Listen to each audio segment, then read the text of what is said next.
Hi, everybody. Welcome back to the second segment of episode 129 of Sold with Updike Pugh. Yep, and we are going to talk about is this a housing bubble? I feel like that seems to be quite a big discussion that's being had both locally and on a national scale. And we thought that this would be an interesting discussion point.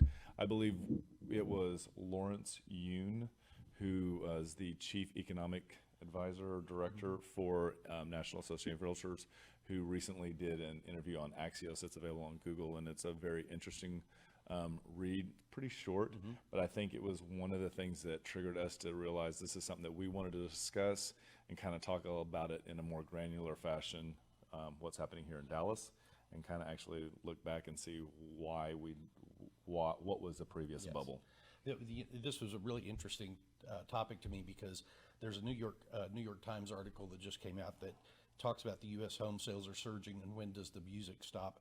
In the second paragraph of it, it says in the first week of April, U.S. search interest in the phrase, when is the housing market going to crash, jumped 2,540% compared to the previous month. I did read that and I thought, okay, who's writing this? Are they people that want it to crash? Are they people who are investing and are putting it on the market? I was like, I'm more curious about who's actually typing that in.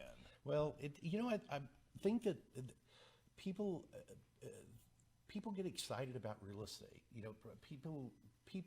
I feel like most people feel like the home ownership is really part of the American dream. Home ownership rates are 65%ish right now, where they've been for probably the last 3 decades. So it's an important enough idea that I think people start planning ahead of, do I get caught in what happened back in 2006 and 7, or am I okay? See, that's where I am wondering, because I feel like even though it was almost 12 years ago that we really went through the 08, 09 downturn, I still feel like it was so significant that it is still a touch point for so many of the people who are home buyers and home owners right now. I think people saw an incredible amount of home equity that they felt was lost during that time. And so, it really started in 2007. And the market began to slow, and then there were, a couple of financial institutions that failed in the 8s and then in the 9s, and there was just all of that recovery that had to take place, and it took a long time for that to snap back. And I think that's what we want to talk about, is like looking back and what was the bubble that is the most recent reference point. Like, what were the characteristics of that bubble, and then we can compare it to what we're looking at right now and see if they line up as a bubble or not. Yep.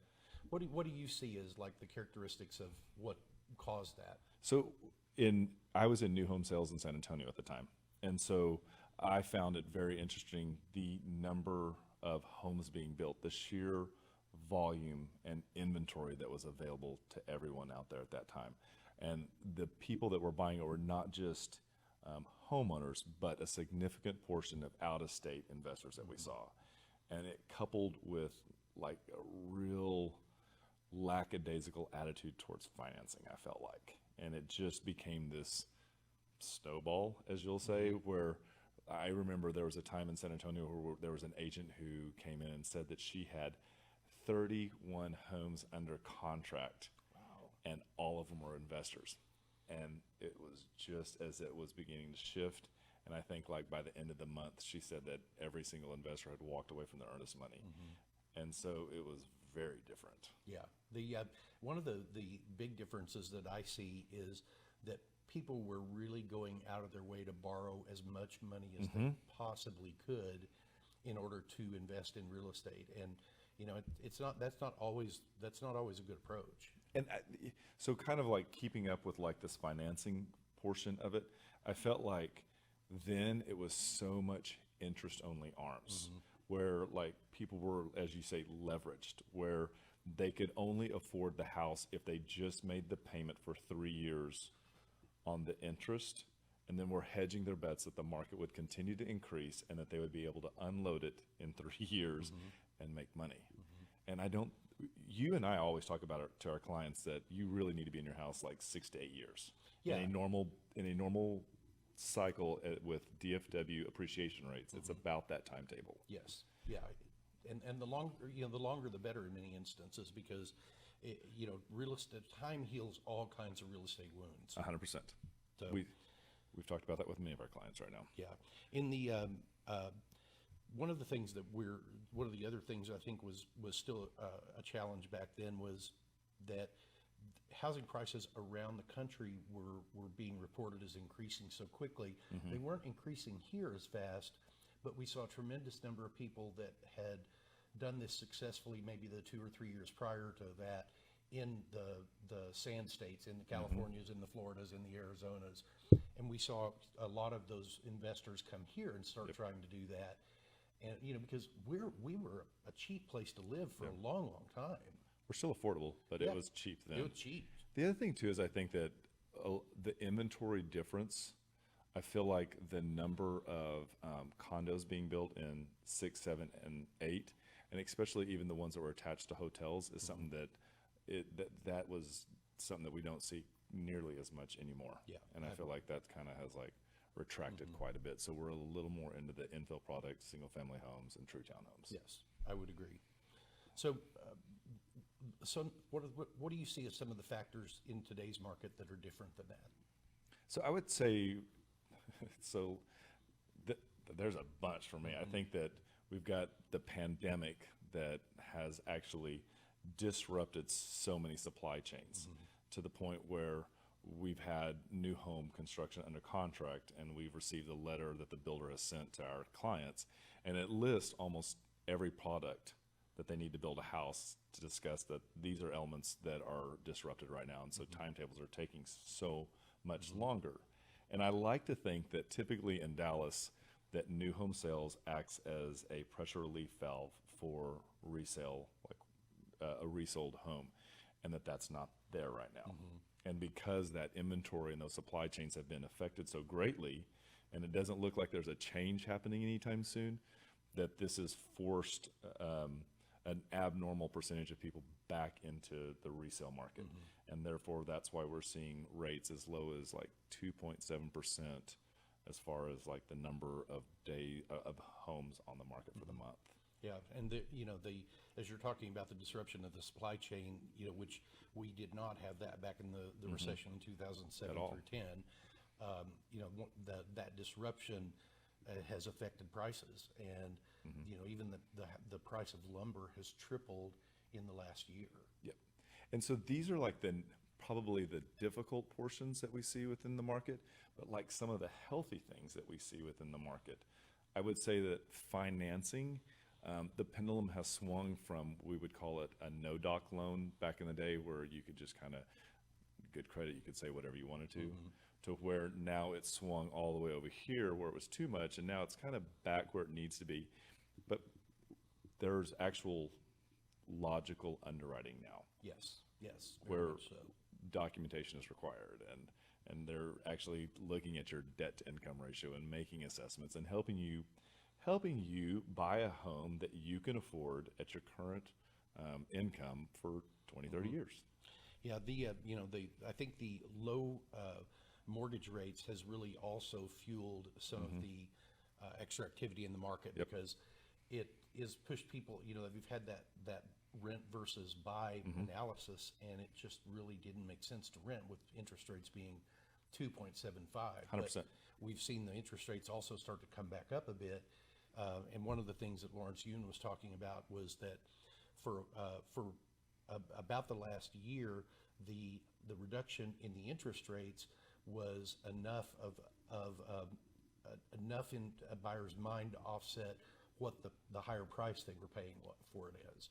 And now that interest rates are starting to come back, it's going to start pushing a few people out of the market. Right. And it's just going to cause some people to make the decision that this is not the right time to buy for me. Yep. And the other thing too is how we were talking about how financing was a bit of a gamble at points because of those interest-only arms. So whether it's someone getting a conventional loan or a traditional loan, or it's the amount of cash that they're putting into the market when they're buying the home, these are factors that allow a homeowner to weather a downturn. And I don't feel like homeowners from 5, 6, 7, and 8 could weather the downturn because of the way that they had leveraged themselves again.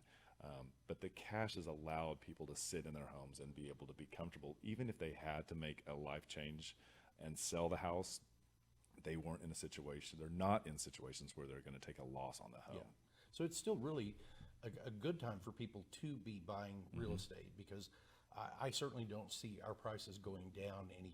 People do get a little sticker shock sometimes Yes. if you've lived in our marketplace for 10 years or 15 years, you know, you kind of remember what prices were 15 years ago, and you look at them now and you're like, oh my gosh. But Your parents could say the same thing. yeah, you know, when you compare the cost of owning a home or the purchasing a home today to what it's going to be 10 years from now, Right.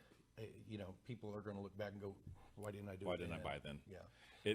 You're 100% right on that. I've never heard anybody tell me, gosh, I'm so glad I sold that property back in da-da-da-da-da.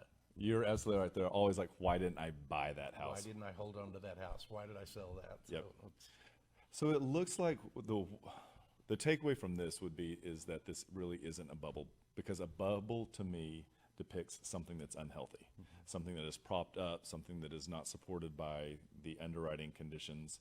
And I do not feel like that is at all where today's housing market is. I don't either. And I believe that in reading, not just, you know, I think people look at some economists that are in the real estate business, and they're like, well, of course, they're paid to say that. Right. But if you look at independent economists as well, many of those are looking forward to next year, and they're saying this is, you know, this is going to loosen up. Yeah. The supply chain is going to correct itself over the next, it may be the next 12 months. Right. But that is going to correct itself, and then we'll also begin to see the increase in the building. We've really only had the same number of homes built each year for the last 4 years. That is insane to me. So in the DFW area, so the number with all of the people that have been moving here, Yeah. you know, that's what's filling a lot of those apartments right now. And there's interesting little factors, and they're all over the place. It's not able to say it's just one element. Chris Kelly brought up a really interesting point, is that the boomers make up the largest portion of the homeowners right now. And that typically at that age in their life cycle, they typically are not still homeowners when you look historically. But that's not the case anymore. That people are living a healthier lifestyle and a longer lifestyle, and therefore they're actually able to stay in their homes. And this inventory would be really helpful right now, but it's not becoming available. Right. So we hope that makes sense. Yeah. We're not big on sensationalizing, so you're not going to get crazy sound bites. But if you have comments to make about it, or if you have different opinions, we'd love to hear it. Put it in the comments below. Reach out to us directly. We'd love to have a conversation about real estate and at least share what our perspective on it is. Absolutely. And just remember, we want to be your realtors for life.